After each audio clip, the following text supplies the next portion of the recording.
after studying all of the relevant provisions in the Constitution. Diniscuss ko rin ito sa legal staff ko. Yun ang aming conclusion. Forthwith, andun yung forthwith kasi, ano yan hindi naman yung technical na salita ng English ano yan normal na salita lang yan. Ibig sabihin nun, bilisan, without any delay.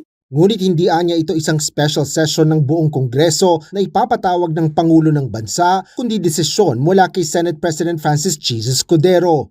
Obligasyon ito ng Senado. Tapos sasabihin namin na hindi namin magampanan ang aming obligasyon kasi hawak ng isang tao yung bola. Kailangan siya magtawag ng special session. Hindi. Paano naging obligasyon ng Senado yun na hindi pala namin magampanan ng sarili namin kasi naka-contingent pala siya sa kilos ng isang tao na labas sa Senado, the President. So, I think that's the wrong interpretation. Dapat kaya kumilos ang Senado para gampanan niya ang kanyang obligasyon. Patawagin niya kami.